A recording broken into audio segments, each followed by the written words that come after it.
அங்கே எதுவும் தொழில் கிடையாது. அங்கே முழுக்கு துறையில் எங்கள் அம்மா சொன்னாங்க, நம்ம எம்ஜிஆர் திட்டு போயிருந்தோம்னா இந்த சம்பாரித்து கடத்தை கொடுத்துடலாம்ப்பா அப்படின்னு சொன்னாங்க. என்ன வேணாம்மா, நம்ம பிறந்த ஊரை விட்டுட்டு நம்ம எப்படி வெளியூருக்கு போய் தங்கி இருக்கிறது, அதெல்லாம் வேணாம்மா அப்படின்னு நான் சொல்லிட்டு இருந்தேன்.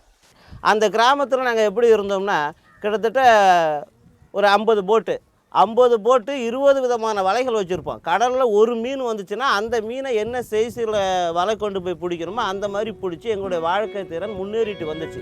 தீவாக இருந்தாலும் மற்ற கிராமங்கள் இல்லை மற்ற மாநிலங்களும் ஆச்சரியப்படுவாங்க, இவ்வளோ தீவாக உள்ள கிராமங்களில் இவ்வளோ அடிப்படை வசதியோட ஒரு கிராமம் இருக்குன்னா அது எம்ஜிஆர் திட்ட கிராமம். சுனாமி வரலன்னா வாரத்துக்கு வாய்ப்பு உண்டு. நாங்கள் இங்கே வந்து தங்கி இருக்கிறது வாய்ப்பு உண்டு. எங்கேயாவது ஒரு வீடை கட்டிட்டு வந்து இருந்திருப்போம்.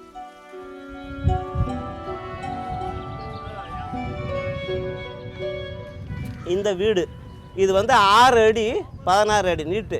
நான் இன்றைக்கி எங்கள் எம்ஜிஆர் திட்டில் போய்ட்டு பாருங்கள், 2 மாடி வீடு 4 வீடு இருக்குது, மாடி வீடு 15 வீடு, இதெல்லாம் ஓட்டு வீடு, பெரிய பெரிய வீடு 20க்கு 16 இல்லை 30 அடி அகலம், இப்படியெல்லாம் பெருசாக கொட்டி வாழ்ந்தாங்க. மீனவர்கள் எப்படி வாழ்ந்தாங்க, அவங்க என்ன நெட்ஸ் யூஸ் பண்ணாங்க அப்படின்னு சொல்லிட்டு அவங்களுக்கு அதை பற்றி கொஞ்சம் விளக்கம் கொஞ்சம் கம்மியாக தான் இருக்குது. அதனால் வந்து அவங்க என்ன நினைக்கிறதுனா, ஒரு சின்ன அமௌண்ட்டு கொடுத்தா அதை வச்சு அவங்க வந்து சரி பண்ணிப்பாங்க அப்படின்னு சொல்லிட்டு கொடுக்குறாங்க. ஏன்னா அவங்க கொடுக்குற ஒரு சின்ன அமௌண்ட்டை வச்சு எங்களால் அந்த சீசனுக்கு என்ன மீன் வருதோ அந்த நெட்டை வாங்கி தான் வந்து மீன் பிடிக்க முடியும். மற்ற நேரத்தில் வந்து வீட்டில் தான் இருக்க முடியும், எதுவும் வந்து கடலுக்கு போக முடியாது. அந்த மாதிரி சூழ்நிலையில் நாங்கள் இருக்கோம். இப்போது அந்த பெரிய வலை முதல்ல அந்த பெருமீன் பிடிக்கிற வலை நிறையா இருந்துச்சுனாக்கா ஒரு போட்டுக்கு ஒரு 1000 கிலோ அளவுக்கு இருந்தால் தான், ஒரு போட்டுக்கு 1000 கிலோனா 4 போட்டு சேர்ந்து ஒரு 1000 கிலோ 1200 கிலோ அளவுக்கு வளர்ந்துருக்கு. இப்போ சுனாமியில் கொடுத்த பிறகு 60 கிலோ 70 கிலோ இப்போது அந்த மாதிரி கொண்டாந்து கொடுத்தனாக்கா கட்டுப்படி ஆகாது. ஒரு நம்ம குறிப்பிட்ட டயத்துக்கு நம்ம போக முடியல. தரேன்னு சொன்னால் இந்த போட்டு போகிற அளவுக்கு நம்ம தள்ளிட்டு போய் இப்போ 3 மணிக்கு நாங்கள் தொழிலுக்கு போகிறோம்னு சொன்னாக்க அந்த போட்டு ரொம்ப பிரபலமாக இருக்குது. ரொம்ப கஷ்டப்பட்டு ஒரே இந்த தொழில் கூட போக முடியாத.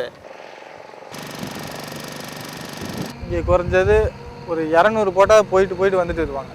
200 போட்டு ஒரு 50 தோணி போயிட்டு வந்துட்டு இருப்பாங்க. இப்போ தரையானா ரொம்ப கஷ்டமாக இருக்குது போகிறதுக்கு வர்றது. சுனாமிக்கு பிறகு இப்போ நம்ம நிற்கிறது வந்து ஒரு 10 மீட்டர் ஆழம் தண்ணி இருந்த இடத்துல இப்போ இவ்வளோ உயரம் மணல் இருக்குது. இந்த எஸ்கவேட்டர் மிஷினை வச்சு கொஞ்சம் ஒரு ஓரத்தில் மட்டும் ஒரு 10 மீட்டர் அளவுக்கு தோண்டி கொடுத்தாங்க. தோண்டி அதன் வழியாக நாங்கள் போட்டு சென்று ஒரு மாதம் அளவுக்கு தொழிலுக்கு போயிட்டு இருந்தோம். இப்போ இந்த சுனாமிக்கு பிறகு 1 மாதம் அவங்க தோண்டி கொடுத்தது முழுவதும் அடைஞ்சு போனதால் இப்போ எங்களுக்கு ரொம்பவும் கஷ்டம். போட்டு வந்துச்சுன்னா ஒரு குறிப்பிட்ட தூரத்துக்கு வர உடனே போட்டு மூவில் வந்துட்டு இருக்கும்போது டக்குன்னு ஒரு தரை இடிக்கிற உடனே அந்த போட்டு ஆக்சிடெண்ட் ஆகுது.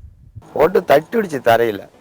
போட்டு அங்கேருந்து கதிப்பா மேற்கு பார்க்கக்கூடிய இது போட்டு கடல்லேருந்து ஊருக்கு வருது. போட்டு கரையை தட்டிடுச்சு. ஓடியாந்து இன்னும் கொஞ்சம் தொலை இன்னும் ஒரு 2 மீட்டர் ஓடி இருந்தாலும் பள்ளத்தில் ஓடிடும் போட்டு. கரை விட முடியல. அப்போ அலை வந்து அடித்து போட்டு கவுந்து போச்சு. அப்புறம் நாங்கள் தொழிலுக்கு போய் வந்து இந்த மாதிரி போட்டு கவுந்ததுக்கு அப்படின்னு சொல்லி எல்லாம் கூடி அந்த போட்டை கரை எடுத்துகிட்டு வந்துட்டோம். முதல்ல ஆற்றுல போட்டு பழக்கம் இல்லை அவங்களுக்கு. எங்களுக்கு பழக்கம், அவங்களுக்கு பழக்கம் இல்லை. அவங்க கடலுக்கு போய் தான் பழக்கம். எல்லாம் கடலுக்கு தான் போயிட்டு இருப்பாங்க. எம்மா தண்ணி வசப்பாக இருந்தாலும் அவங்க போயிடுவாங்க. எங்களால் போக முடியாது.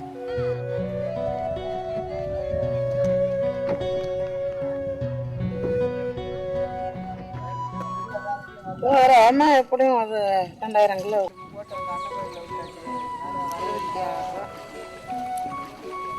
இப்போ பரவாயில்ல.